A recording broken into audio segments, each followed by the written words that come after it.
অনেকদিন পর বান্ধবীর বাসায় গিয়ে দুপুরবেলা কী খেয়েছিলাম সেই নিয়েই থাকছে আজকের ভিডিও। তো আসসালামু আলাইকুম everyone, welcome to my new blog video. তো আজকের ভিডিওতে শেয়ার করবো আমি দুপুরে কী খেয়েছি। তো প্রথমে বান্ধবীর বাসায় গিয়ে আর কি হাত মুখ দিয়ে গরম গরম ভাত খেতে বসে গিয়েছিলাম। তো গরম ভাতের সাথে নিয়েছিলাম হচ্ছে ওর হাতের স্পেশাল চাপা শুটকির ভর্তা। এটা কাঁচামরিচ দিয়ে আর ধনিয়া পাতা দিয়ে করেছে, আর এটা খেতে অনেক বেশি মজা, যা বলার বাইরে। তো আমার পেটে অনেক বেশি ক্ষুধা ছিল, যার জন্য আর কি এই শুটকির ভর্তাটা আমার কাছে অমৃতর মতো লাগতেছিল। তো যাই হোক, তারপরে ভাতের সাথে ভালোভাবে ভর্তাটা আমি মাখিয়ে মাখিয়ে খাচ্ছিলাম।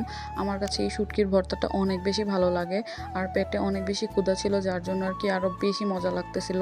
আপনারা যারা যারা এরকম গরম ভাত দিয়ে শুটকির ভর্তা খেয়েছেন তারাও তো জানেনই খেতে কত বেশি মজা যে লাগে। আর এখানে গন্ধরাজ লেবুও ছিল, খেতে অনেক বেশি ভালো লাগতেছিল। তো তারপরে শুটকির ভর্তা দিয়ে খাওয়া শেষ করে একটা মাছের তরকারি নিয়েছিলাম। এটা হচ্ছে ওদের পুকুরেরই একদম জ্যান্ত মাছ। এটা হচ্ছে কড়কড়া করে ভেজে টমেটো আর পেঁয়াজ ধনিয়া পাতা দিয়ে একদম ভুনা করেছে, আর এটা খেতে অনেক বেশি মজা। এই মাছটার যেন কী নাম বলেছিল আমার আসলে মনে নেই, তবে মাছটা খেতে আসলে অনেক বেশি মজা ছিল। তো মাছের মধ্যে আবার ও একটু সুন্দর করে কাঁচামরিচ দিয়েছিল, যার জন্য খেতে আরও বেশি মজা লাগতেছিল। আর এখানে আমি মাছটাকে একটু ভেঙে ভেঙে খাচ্ছিলাম, আর সাথে হচ্ছে লেবু অ্যাড করতেছিলাম। আসলে পুকুরের এরকম টাটকা মাছ ভুনা যে খেতে এত বেশি মজা লাগে আমি আগে জানতাম না, কারণ আমাদের বাসা থেকে তো বাজার অনেকটা দূরে। তো এরকম টাটকা মাছ আসলে পাওয়াই যেত না।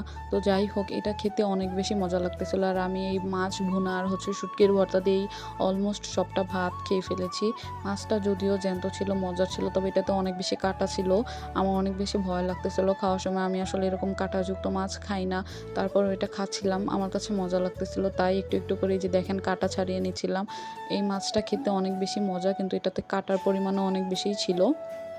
তো যাই হোক, একটু একটু করে খেতে খেতে মাছটা পুরাটাই খেয়ে ফেলেছি। মাছের পিসটা অনেক বেশি বড় ছিল, আসলে হয়তো ক্যামেরাতে বোঝা যাচ্ছে না। আর ওর মাছ ভুনাটা অনেক বেশি মজা হয়েছে, আমার কাছে খেতে বেশ ভালোই লেগেছে।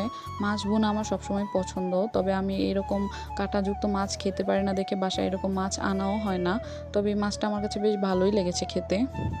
তো মাছ বোনা দিয়ে খাওয়া শেষ করে ফেলেছি। তো এখন আর একটু ভাত নিয়েছিলাম, ও জোর করতেছিল ভাত নেওয়ার জন্য। তো যাই হোক, আর একটু ভাত নিয়েছি। আর এখানে হচ্ছে ব্রয়লার মুরগির মাংসের তরকারি আলু দিয়ে ঝোল রান্না করেছিল।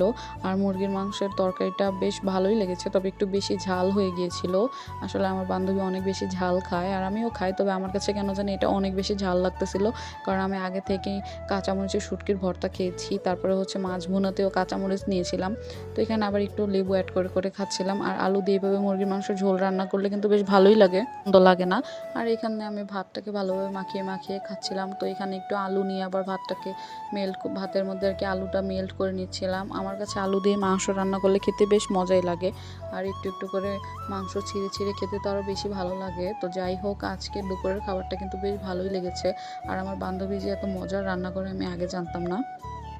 তো এই খাবারগুলোকে আর কি ভিডিও করে নিয়েছি, যা আমার ব্লগে আপলোড দিব। তো আপনাদের কাছে আজকে দুপুরের খাবারগুলো কেমন লেগেছে অবশ্যই কমেন্ট করে জানাবেন, আর আপনারা কে কী দিয়ে খেয়েছেন সেটাও কিন্তু কমেন্ট করে জানাবেন। তো লাস্টলি আমি আরেকটু শুটকির ভর্তা নিয়েছিলাম খাওয়ার জন্য। তো এই ছিল আজকের দুপুরের খাবার। ভিডিওটা ভালো লাগলে চ্যানেলটা সাবস্ক্রাইব করেন।